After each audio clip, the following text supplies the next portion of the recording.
그래서 앞으로 이 성경에 대해서 기본적으로 하고 나서 이제는 소예언서를 먼저 다루겠습니다. 소예언서. 소예언서가 이사야, 예레미야가 에스겔 다음에, 그죠? 다니엘, 호세아부터 이제 소예언서잖아요, 그죠? 그 소예언서를 다루도록 하겠습니다. 소예언서를 하기 전에 먼저 우리 구약 성경에 대해서 오늘 함께 좀 나누려고 해요. 여러분, 우리가 가지고 있는 성경, 우리가 어릴 때부터 보던 성경, 옛날 빨간 성경이 있죠. 개역판이죠, 개역판. 개역판을 우리가 한참 보다가 그 다음에 90년대 말에 개정판이 나옵니다. 그래서 개정판을 우리가 지금 다 보고 있지 않습니까? 그죠? 우리가 한국에서 보고 있는 것은 다 한글 번역판입니다. 번역판. 오늘 제가 보여주려고 하는 것은 뭐냐면, 여러분이 이제 우리가 번역판만 보고 있잖아요. 그죠? 각 나라별로 러시아 번역판, 한글 번역판, 일본 번역판, 베트남 번역판, 각 나라별로 번역판을 보고 있는데, 원래 이 원문은 어떻게 생겼나? 원래 성경은 어떻게 생겼나? 한번 봐야 되잖아요. 그죠? 우리가 이제 번역판을 보고 있는데, 원래 성경은 어떻게 생겼나를 한번 보여드리고, 원래 성경의 이 책은 원래는 그렇게 어떻게 구성되어져 있나? 그걸 함께 우리가 나누고, 원래 있던 성경의 구성을 먼저 보고, 이 번역이 되고 나서 우리 한글 번역본이 되고 나서 순서가 좀 달라지거든요. 원래는 이랬는데 한글 번역되고 나서는 이렇게 구성이 달라졌구나. 왜 달라졌을까? 그런 것들도 한번 살펴보겠습니다. 그래서 처음 본래 있는 히브리어 성경은 어떻게 구성되어져 있는가, 그걸 한번 말씀드리겠습니다. 여러분이 학자든 아니면 이 구약학을 공부하는 사람이든 이 히브리 원어 성경을 볼 때에 이 성경을 제일 많이 봅니다. 비블리카, 헤브라이카, 스투트가르트 이 성경을 제일 많이 봐요. 이 뭐냐면 히브리 성경인데 독일에 있는 스투트가르트에서 편찬한 성경이에요. 이 성경을 이 표지입니다. 표지라도 보세요. 이 히브리 원어 성경의 표지예요. 우리가 제일 많이 보는 히브리 원어 성경의 표지입니다. 이걸 줄여서 BHS라고 합니다. 비블리카, 히브라이카, 스투트가르트 이렇게 해서 BHS라고 줄여서 그렇게 보거든요. 이게 무엇을 이제 본문을 채택하고 있느냐 하면, 이 레닌그라드 사본이 있어요. 한번 따라 하시길 바랍니다. 레닌그라드가 어디 있습니까? 이게 러시아거든요, 러시아. 레닌그라드에서 발견된 이 히브리어 사본이 있어요. 그래서 지금 최고 권위가 있는 히브리 사본, 또 그리고 완벽하게 보존되어져 있는 히브리 사본이 뭐냐면 레닌그라드 사본이에요. 레닌그라드 사본. 뭐라고요? 레닌그라드 사본. 이게 바로 러시아의 지금 박물관에 있습니다. 이걸 왜 그 원어 성경에 이 텍스트로 쓰느냐 하면, 창세기부터 말라기까지 깨끗하게 전체가 다 있어요. 이거는.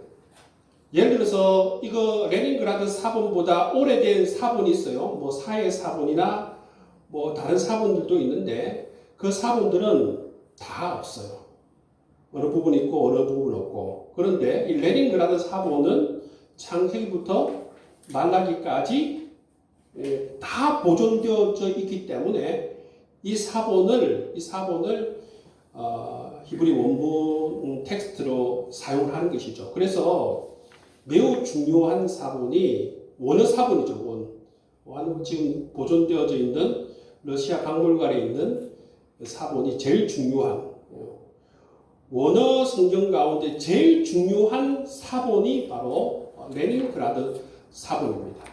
그 레닌그라드 사본을 이제 이 텍스트로 써서 책으로 엮은 것이 바로 이 BHS.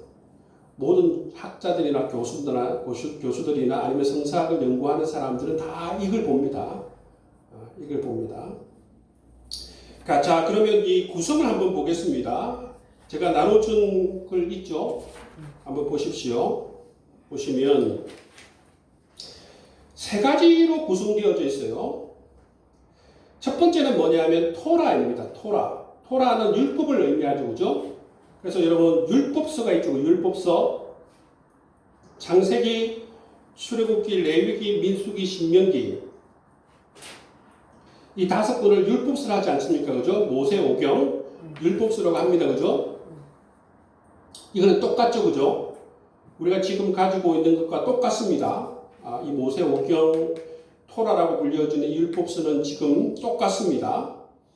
근데 여러분 이 원어 성경에 보면 그 다음에 한번 보십시오. 자, 그 다음에 뭐가 나옵니까? 율법서 다음에 연서가 나옵니다. 연서가. 그죠? 너비임이라고. 너비임이 뭐냐면 이 나비라는 게 원래 이 선지자를 가리킵니다. 나비가. 그래서 너비임이 뭐냐면 예언서를 의미합니다. 너비임. 근데 우리가 좀 보면 다른 게 뭐냐면 원래는 우리가 가지고 있는 데를 보면 역사서가 나오잖아요. 그죠? 여호수아, 사사기, 룻기, 사무엘, 상하, 열왕기, 상하를 우리는 역사서로 이렇게 분류하잖아요. 그죠? 근데 원래 히브리 원어에서는 어떻게 분류됩니까? 전기 예언서로 분류됩니다. 전기 예언서. 우리가 이렇게 개신교에서 역사서로 분류하지만 원래는 뭐였다고요? 원래는 예언서예요. 히브리 원어에서는 예언서로 분류하고 있습니다. 예언서로 분류해요. 그래서 보면 예언서도 두 가지가 있죠. 그죠? 전기 예언서가 있고 후기 예언서가 있습니다. 전기 예언서는 우리가 보통 보는 역사서를 이처럼 전기 예언서로 분류하고 있어요.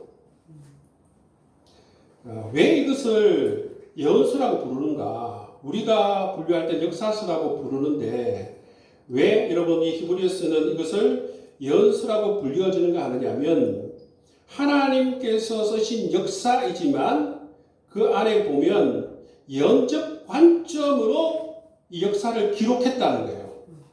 히브리 사람들이 볼 때에는 예언적 관점으로 이 하나님의 역사를 기록했기 때문에 이것을 예언서로 봅니다.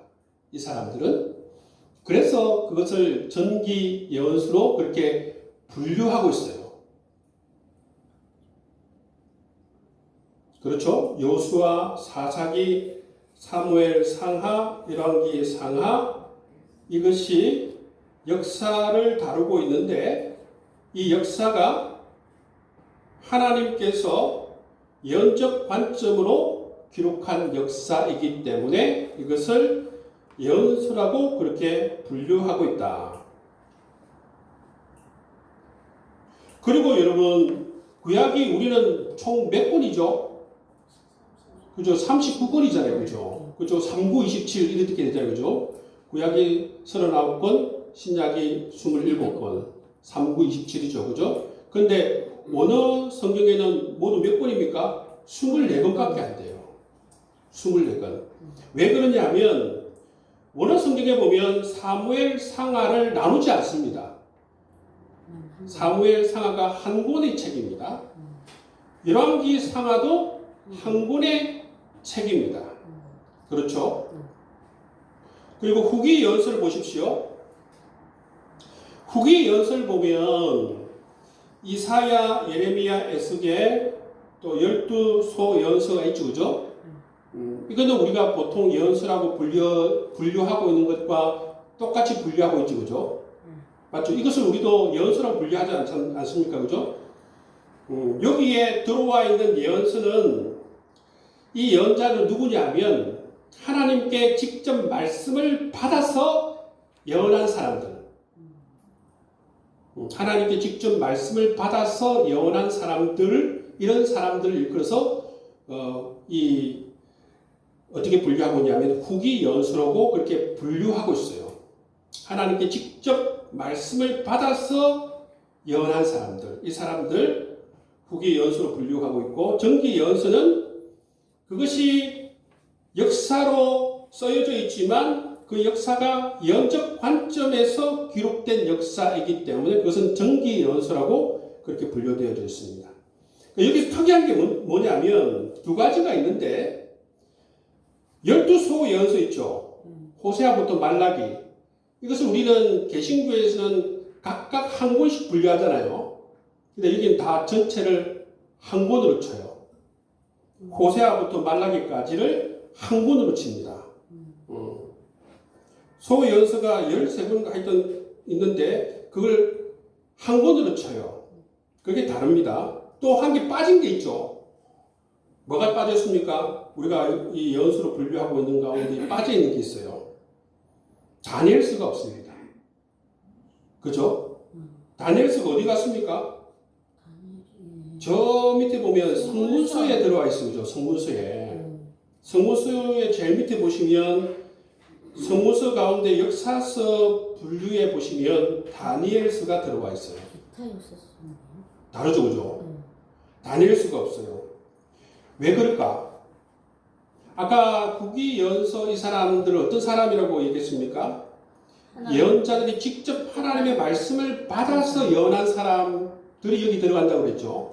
그런 관점에서 볼 때는 다니엘은 하나님께 직접 말씀을 받아가지고 예언한 사람이 아니기 때문에 이 원래 히브리 원어에서는 이것을 예언서에 넣지 않습니다. 다니엘서를.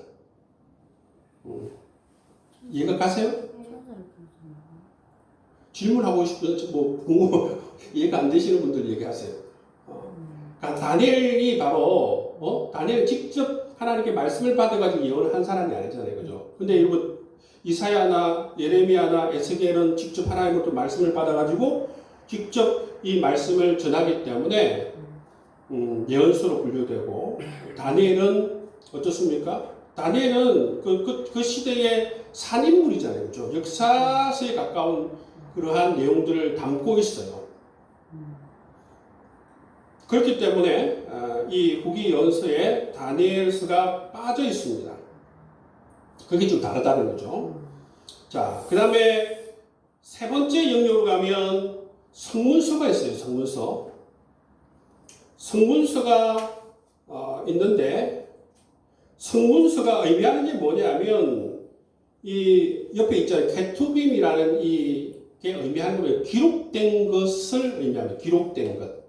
뜻이 그래요. writings라고 해가지고 기록된 것들이라고 그런 의미가 있습니다. 기록된 것들, 성문이라고 하는 것은 기록된 것들을 의미하는 것입니다. 그러니까 이게 성문서가 얘기하는 게 뭐냐면 율법서, 연서 이외에 기록된 것들을 다 모아놓은 것이 바로 이 성문서예요. 위에 있는 율법서, 연서 이외에 기록된 것들을 다 모아놓은 것이 바로 이 성문서입니다. 그 성문서에 보시면 시가서가 있죠, 그죠? 시가서 보면 우리가 욥시 잠전하 이렇게 하잖아요, 그죠? 그죠? 욥기부터 넣어가지고, 그죠? 욥시 잠전하, 그죠? 근데 여기는 뭐가 있습니까? 욥시는 있는데 전도서 아가서는 없잖아요, 그죠? 맞죠? 원래 시가스에는 보면 전도서하고 아가스는 우리가 개신교 성경에서는 전도서 아가스를 합해가지고 시가스로 분류하거든요. 여기 보시면 시가스에 전도서도 없고 아가서도 없습니다. 그리고 순서가 어떻습니까? 순서가 시편이 제일 먼저 나오죠, 그죠? 시편이 제일 먼저 나옵니다. 시편이 우리하고 순서가 다릅니다, 그죠? 시편이 제일 먼저 나오고 그 다음에 욥기, 잠언이 나옵니다. 그리고 이제 좀 특별한 우리 개신교 입장에서 보면 좀 특별한 게 뭐냐면 다섯 두루마리가 나옵니다. 다섯 두루마리, 5개의 책이죠. 그 5개의 책이 보면 아가서, 룻기, 예레미야, 애가, 전도서, 에서더 이 5개를 묶고 있어요. 이 5개는 어떤 책이냐 하면 절기 때 사용하는 책입니다. 절기 때. 아가서는 6월절 때 사용하고 룻기는 7.7절 때 사용하고 예레미야, 애가는 아부월 그 나라가 망했을 때 그 날을 이 예레미야, 애가를 읽고요. 전도서는 초막절 때 있고 에스더는 불임절에 있습니다. 이처럼 절기 때 이 5 두루마리 책을 읽습니다. 절기와 상관된 그러한 책들이라는 것입니다. 그래서 시가스에 보시면 전도서 아가서가 밑으로 내려온 게 뭐냐면 원래 이렇게 구성되어져 있어요. 이 전도서 아가서는 이처럼 절기 때 사용하는 책들이에요. 그리고 역사서에 보면 다니엘서, 에스라, 느헤미야, 역대기상하. 에스라, 느헤미야도 우리는 지금 다르게 분류하고 있지만 원래는 한 권의 책입니다. 역대상하도 우리가 분류하고 있지만 한 권의 책이에요. 그래서 모두가 다 24권입니다. 아까 보여줬지만 이 원어 성경을 보면 24권 들어가 있어요. 24권. 39권이 아니고 24권이 들어가 있고 이 원어 성경의 순서를 보면 이처럼 율법서, 정기연서, 후기연서, 시가서, 5 두루마리, 그 다음 역사서. 그렇기 때문에 이 원어 성경의 제일 뒤에 보면 역대상하가 나오죠. 원래 이 히브리어로 된 성경을 보면 이렇게 구성이 되어져 있다는 것입니다. 이렇게 구성되어져 있습니다. 토라, 느비임, 케투빔. 토라는 율법서, 느비임이 어디서 나왔다고 그랬죠? 나비라는 나비. 나비가 연자, 선지자라는 뜻이거든요. 느비임, 케투빔. 케투빔이 뭐라고 해도 기록된 것들을 의미한다고 그랬죠. 율법서와 연서 이외에 기록된 것들 다 한목에 모아서 그것을 성문서라고 부릅니다. 제일 위에 제목에 보면 히브리 성경 옆에 뭐라고 써놨습니까? 타나크라 써놨죠. 그죠?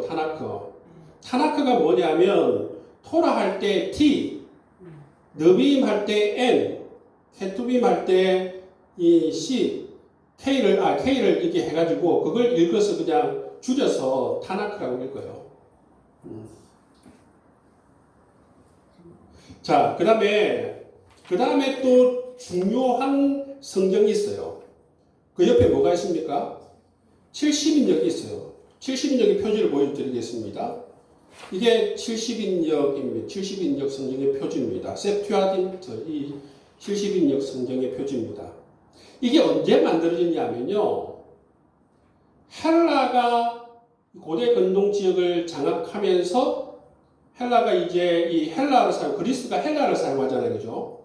그러면서 헬라가 이 고대 근동 지역을 장악하면서 주전 3세기에 예수님 오기 전에 한 300년 정도 전에 이 지역을 장악하면서 그때 모든 나라에서 헬라어를 써요.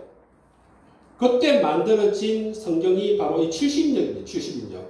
왜 70인역이라고 하느냐 하면 70여 명의 학자가 이것을 번역했다고 해서 70인역이라고 해요. 그러니까 이것을 헬라어로 기록된 것이죠.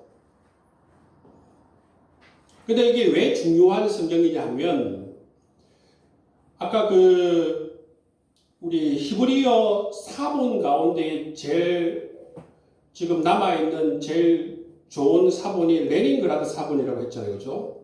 레닌그라드 사본이 쓰여진 것이 1004년인가 그래요. 그런데 이 70인경 성경은 훨씬 오래전에 주전 예수님 오기 전에 이 헬라 성경이 기록되어 있었기 때문에 더 오래됐어요. 이 사본은 뭐냐면 히브리어를 계속해서 뺏겨 쓴 것을 사본이라고 해요. 히브리어를 원래 히브리어 성경에 있으면 그것을 뺏겨 쓴 것을 사본이라고 해요. 근데 이 70인역이라고 해요. 이 역본이거든요. 왜냐하면 히브리어를 헬라어로 번역했기 때문에 역본이라고 해요. 역본인데도 불구하고 중요한 성경은 뭐냐면 제일 오래 전에 쓰여졌고 그것이 그대로 남겨져 있기 때문에 굉장히 중요한 성경으로 지금 보는 것이죠. 근데 여러분 70인역을 보시면 이 구성을 한번 보십시오. 70인역을 보시면 39권 플러스 외경으로 구성되어져 있어요. 자, 율법서를 보면 똑같죠, 그죠? 창출, 레민신 5개 있죠, 그죠? 똑같습니다. 그리고 보십시오. 그 다음에 뭐가 나옵니까? 역사서가 나옵니다. 여호수아, 사사기, 룻기, 사무엘 상하, 열왕기 상하, 역대 상하, 에스라, 느헤미야, 에스더. 우리가 가지고 있는 성경의 배열 순서와 똑같죠, 그죠? 그렇기 때문에 여러분 우리 개신교의 성경의 배열 순서는 뭘 따랐다는 것을 우리가 알 수가 있어요. 70인역을 따르고 있어요. 권수는 히브리 성경을 원어 성경을 따르고 있는데 권수는 히브리 성경을 우리가 따르고 있어요. 따르고 있는데 이해가 되세요? 이 사실은 24권이지만 이걸 우리가 가지고 있는 성경처럼 쪼개면 39권이 나와요. 권수는 우리 히브리 성경 이 내용을 그대로 따르고 있는데 순서는 어디를 따르고 있습니까? 우리 개신교 성경은 순서는 이 70인역을 따르고 있어요. 그 특징이 있다는 것입니다. 우리 개신교 성경이 이렇게 된 이유는 뭐냐면 권수는 히브리 성경, 원어 성경을 따르고 이 순서는 바로 70인역을 따르면서 지금 형태로 된 것이에요. 그렇죠? 자, 보시고 좀 다른 게 뭐냐면 역사서에서 다른 게 뭡니까? 느헤미야다면 외경이 2개 들어와 있습니다. 토비스하고 유디스. 그죠? 이 외경이 2개 들어와 있습니다. 그리고 에스더는 우리가 가지고 있는 것보다 내용이 더 많습니다. 거기 보면 확장편으로 썼죠. 확장판. 그죠? 그러니까 예를 들어서 뭐 천주교가 가지고 있는 성경을 보면 우리가 가지고 있는 에스더의 성경의 내용 말고 다른 이야기도 더 있다는 거예요. 확장판을 보고 있다는 거예요. 확장. 내용이 더 많다는 것을 의미합니다. 그래서 여러분 이 천주교 성경은 우리하고 다르잖아요. 그죠? 다른 게 왜 그렇습니까? 이 70인역을 거의 그대로 따라요. 천주교는. 천주교는 외경을 인정하잖아요. 그죠? 외경을 인정하기 때문에 이 외경을 그대로 천주교 성경에 보면 다 들어가 있습니다. 천주교 성경은 보면 그 내용도 그렇고 순수도 그렇고 거의 70인경을 따르고 있다. 그렇기 때문에 우리 개신교 성경의 권수와 다르고 그 내용이 다른 것이 있다라는 것이죠. 한 번 더 정리하자면 우리 개신교 성경은 그 내용은 히브리 원어 성경을 따르고 있고 순서는 70인경을 따르고 있습니다. 그렇지만 천주교는 어떻습니까? 그 내용과 순서를 거의 70인경을 따르고 있는 것을 볼 수가 있어요. 그렇기 때문에 외경도 함께 포함되어져 있는 것을 볼 수가 있죠. 그 시가서 지혜서를 보시면 그게 똑같습니다. 욥시 잠언 그대로 나오죠. 그죠? 그리고 그 외경이 또 그 사이에 들어가 있죠. 지혜서, 집혜서 들어가 있습니다. 그리고 예언서에 보면 이사야, 예레미야, 에스겔, 다니엘, 12소 선지서 들어가 있는데 그 안에 보면 예언서에도 보면 바룩서가라고 들어있어요. 바룩서. 이게 이제 특징적인 것이죠. 그리고 보시면 다니엘서도 확장판입니다. 확장판이라고 하는 것은 지금 우리가 가지고 있는 성경보다 더 많은 내용을 담고 있다는 것입니다. 에스더하고 다니엘이 확장판이라는 것입니다. 그리고 이 70인경 성경을 보면 외경이 들어가 있습니다. 외경이 4번 들어가 있죠, 그죠? 토빗, 유딧, 지에서, 집에서, 바로 5번이죠. 그렇게 들어가 있는 것을 볼 수가 있습니다. 자, 한번 정리를 한번 해보겠습니다. 왜 제가 이걸 하느냐면 우리가 지금 한글로 된 번역본을 보고 있지만 원래 원어 성경이 어떤 건지도 우리가 봐야 되잖아요, 그죠? 원래 원본을 봐야 되죠, 원본. 원본을 봐야 되잖아요, 원본이 원래 이렇게 구성이 되어 있다는 거죠. 히브리 성경은 원래 원본은 이처럼 24권으로 구성되어져 있었다는 것이죠. 그리고 그 분류도 우리하고 좀 다르다는 것입니다. 그래서 한번 정리하자면 우리가 지금 가지고 있는 개신교 성경은 그 내용은 뭘 따르고 있다는 것입니까? 히브리 성경을 따르고 있다. 그렇지만 그 순서, 배열 순서는 뭘 따르고 있다는 것입니까? 70인경을 따르고 있다. 그래서 지금과 같은 성경을 우리가 가지게 된 것이고, 우리 보통 성도들 가운데에서 천주교 성경하고 왜 달라요? 이렇게 묻는 사람들이 있는데, 이거 보시면 돼요. 천주교 성경은 이 70인경을 그대로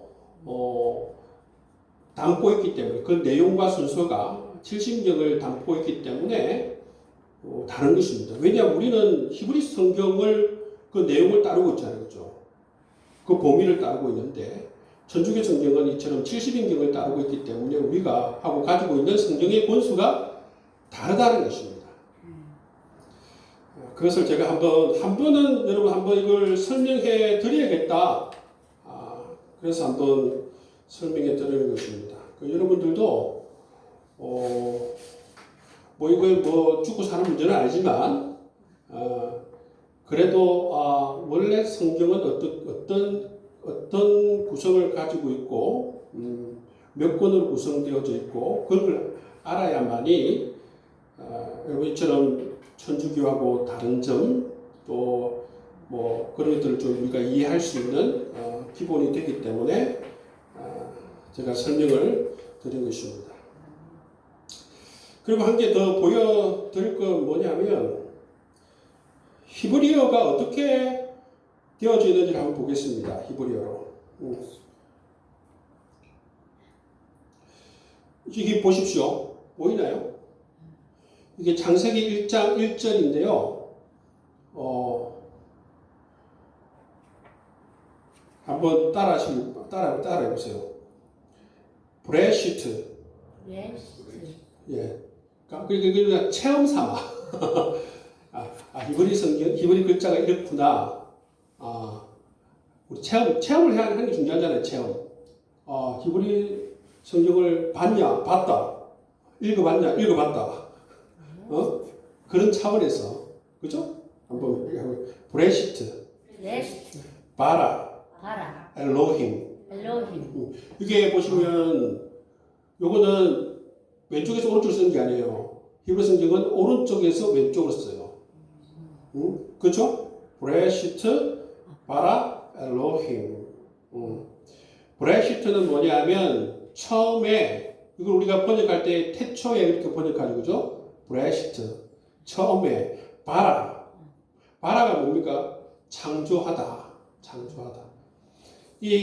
그래서 영어에도 보면 이 만들다하고 창조하다는 이 단어가 다릅니다.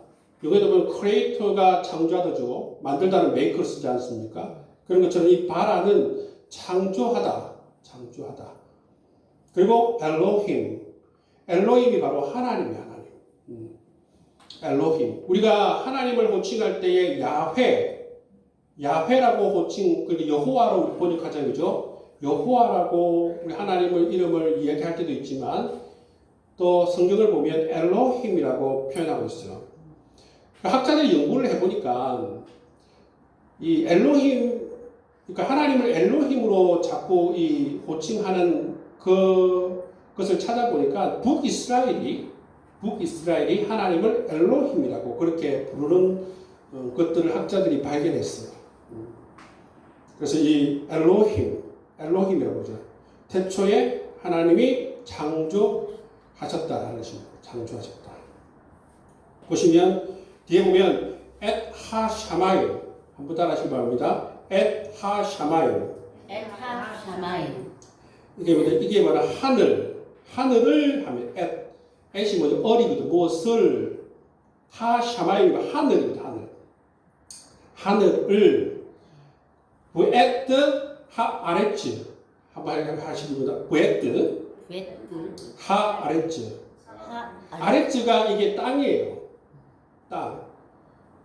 그리고 이 부가 뭐냐면 그리고라는 것을 하늘과 땅을 하나님이 처음에 태초에 창조하셨다. 그런 의미입니다. 그런 의미. 그래서 여러분 이 신학교에 가면 처음에 이 알파벳을 가르쳐 줘요. 히브리 알파벳을 가르쳐 주는데 이것도 체험삼아 제가 한번 써보겠습니다. 여러분이 쓰는 건 아니고 제가 한번 써보겠습니다.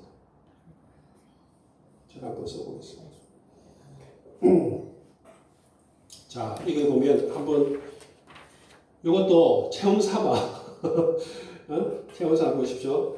자, 잠깐만 너무 두껍다.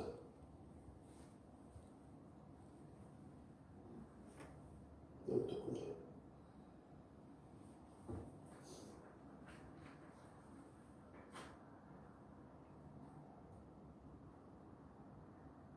자, 여기 오른쪽부터 쓰거든요. 알렙 읽겠습니다. 알렙. 우리 기역, 니은처럼 똑같아요. 알렙. 그 다음에 베이트. 자, 알렙 따라오세요. 알렙. 자, 그 다음에 베이트. 그 다음에 힘멜. 달렛. 예. 헤이.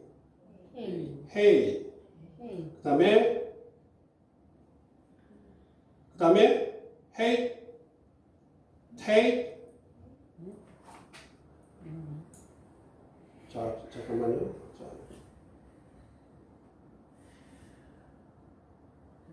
한번 따라 하시기 바랍니다. 알렙. 베이트. 김멜. 달렛. 헤이트. 이 헤이트는 여기는 붙어야 돼요. 헤이트.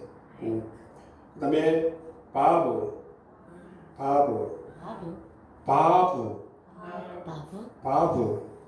네, 바브, 자인. 이게 알렙, 베이트, 김멜, 달렛, 헤이, 바브, 자인, 헤이, 그 다음에 테이트, 요드, 예, 카프, 라멧, 맴, 눈, 사멕, 예, 아인, 페,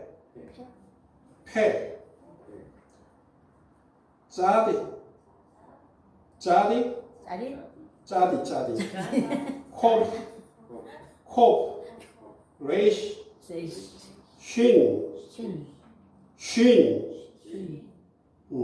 탈. 이 점이 다르게 있잖아요. 여기 앞에는 찍혀 있고 여기 뒤에 찍혀 있잖아요. 그죠? 요건 S고 이거는 쉰. 그러니까 알렙, 베이트, 김멜, 달렙, 헤이, 바브, 자인, 헤이, 테이트, 요드, 캅, 라멧, 맴, 눈, 사멕, 아인, 페, 짤, 콥, 레이, 신, 타브. 이렇게 알파벳이 알파벳. 그냥 나는 그 히브리 알파벳을 봤다. 이렇게 생겼더라. 오른쪽으로부터 왼쪽으로 쓰더라. 그 정도만 하시면 이해하시면 되겠습니다. 자, 이건 다 체험을 하는 거, 체험을 하는 것입니다. 체험. 그래서 여러분 성경은 히브리어하고 아람어로 써져 있어요. 아람어. 성경은 뭘로 써져 있다고요? 구약이 히브리어하고 아람어로 써져 있어요. 히브리어가 먼저 있었던 게 아니고 먼저 있었던 것은 아람어예요. 아람어가 먼저 있었어요. 지금 아람이라는 나라가 지금 어느 나라냐면 시리아. 지금 갈릴리 바로 위에 있는 나라 있죠. 이스라엘의 지금 갈릴리 호수 바로 위에 그 골란 공원 맨날 그 시리아하고 전쟁하잖아요, 그죠? 그 위에 있는 지금 다메섹이 수도인 그 나라가 바로 시리아. 그게 옛날에 이름이 바로 아람이었어요. 오늘날의 시리아가 옛날에는 아람이었어요. 그 아람에서 쓰던 언어가 이 아람어인데 이 아람어가 왜 이렇게 널리 쓰여지게 됐냐면 옛날에 여러분 그 이전에 아수르 있잖아요. 아수르. 여러분 이 아람은 고대 근동을 장악한 역사가 없어요. 고대 근동을 장악한 나라가 뭡니까? 아수르. 그 다음에 바벨론. 그 다음에 뭡니까? 페르시아. 그죠? 그 다음에 헬라. 그 다음에 로마죠. 그죠? 고대 근동을 장악했던 나라들이에요. 이 순서대로. 근데 이 헬라하고 로마는 자기 문자가 있었죠. 그죠? 자기 문자가 있을 뿐만 아니라 그 문자를 세계 공용으로 썼어요. 그런데 이 아수르도 자기 문자가 있습니다. 바벨론도 자기 문자가 있고 페르시아도 자기 문자가 있는데 자기 문자를 여러분 그 제국의 공용으로 사용하지 않았어요. 그 제국의 공용으로 사용하지 않고 뭘 사용했냐면 이 아람어를 썼다는 거예요. 아람어. 왜 아람어를 썼냐면 그 당시 이 아수르나 바벨론의 이 페르시아의 문자가 뭐냐면 쐐기 문자 보셨어요? 쐐기 문자 제가 한번 보여드리겠습니다. 쐐기 문자 이런 거 있죠. 이런 문자 안 보여요? 이게 문자입니다. 문자. 이런 문자 있죠. 이게 쐐기 문자예요. 그 당시의 문자예요. 이게 문자예요.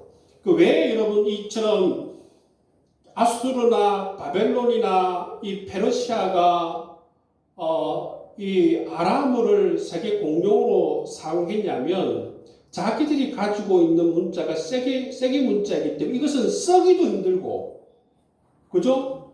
그리고 이것을 가르치기도 힘들어요.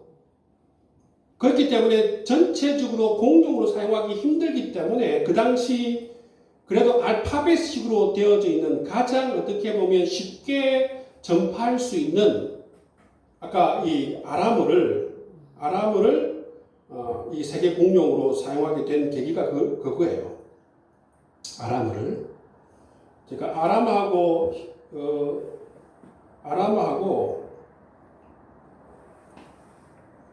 좀 보여드리겠습니다. 아람어하고 보여드릴게요. 자, 보십시오. 이 아람어 보십시오. 아람어 왼쪽에 있죠. 아람어 제일 오른쪽에 있는 게 히브리어예요. 보시면 비슷하죠, 그죠? 아람어하고 히브리어하고 거의 비슷합니다. 알렙, 베이트, 김메, 달렛, 헤이. 그죠? 비슷하죠, 문자가. 그러니까 이 히브리어가 상당 부분 아람어를 그대로 모방한 것을 볼 수가 있어요. 그러니까 여러분 이해해야 되는 게 뭐냐면 한 500년 전부터 그 고대 근동 지역을 500년 전부터 이 제일 처음에 아시리아, 그 다음에 바벨론, 페르시아가 장악했잖아요. 그들이 고대 공용으로 사용한 게 뭐라고요? 아람어를 썼어요. 근데 여러분 예를 들어서 일본이 한국과 중국을 장악해서 500년 동안 통치를 했다 생각해 보세요. 그 일본어가 어떻게 되겠어요? 일본어가 한국과 중국에서 그냥 모든 사람들이 다 아는 거예요. 모든 일본을 다 아는 것처럼 이 시대도 마찬가지예요. 이 시대도 아람어가 거의 500년 정도 그 고대 근동을 장악하고 있었기 때문에 실제로 이스라엘에서도 이 아람어를 다 썼다는 거예요. 예수님께서도 사용하신 이 일상생활 용어들 가운데 보면 아람어를 굉장히 많이 사용하셨어요. 그 시대에는 아람어가 굉장히 보편적으로 많이 쓰여졌던 시대이기 때문에 여러분 엘리 라마 사박다니 아람어입니다. 아바 아봇 이거 다 아람어예요. 달리다 굼 이런 거 다 아람어예요. 아람어가 굉장히 보편적으로 그 시대에 사용되어졌다라는 것을 여러분 우리가 인식하면 돼요. 굉장히 오랜 세월 동안 아람어가 예수님이 살고 있던 그 시대 이전 한 500년 정도 이 아람어가 굉장히 그 시대에 널리 사용되어져 있고 실제로 여러분 이 다니엘서나 아니면 에스겔서를 보면 히브리어로 쓰여져 있는 곳도 있지만 아람어로도 같이 함께 쓰여져 있는 부분들이 있어요. 그렇기 때문에 성경을 보시면 이처럼 히브리어와 함께 아람어로 사용되어졌다. 그 정도 여러분 이해하시면 되겠습니다. 그 아람어로 사용되어진 것이 뭐냐면 아까도 말씀드렸지만 이 아수르, 바벨론, 페르시아가 자기 문자를 가지고 있었지만 그 문자는 굉장히 쓰기도 힘들고 또 배우기도 힘든 그런 세기 문자였기 때문에 이처럼 알파벳을 가지고 있는 이 아람어, 보편적으로 널리 좀 사용할 수 있는 이 아람어를 그 시대의 행정 언어로 그렇게 널리 보편적으로 사용해 왔기 때문에 오랫도록 사용했기 때문에 예수님 시대에는 보편적으로 아람어를 사람들이 많이 썼다. 그리고 이 아람어는 히브리어하고 굉장히 밀접하게 여러분 관련되어져 있는 굉장히 비슷한 그런 형태를 가지고 있었던 그러한 문자였다. 비슷하죠, 그죠? 비슷합니다.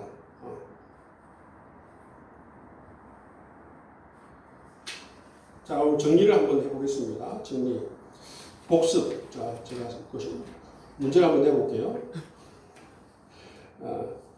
자, 히브리 성경의 순서를 보시면 어떻게 되어져 있다고요? 처음에 율법서, 그 다음에 뭡니까? 연서, 그 다음에 성문서.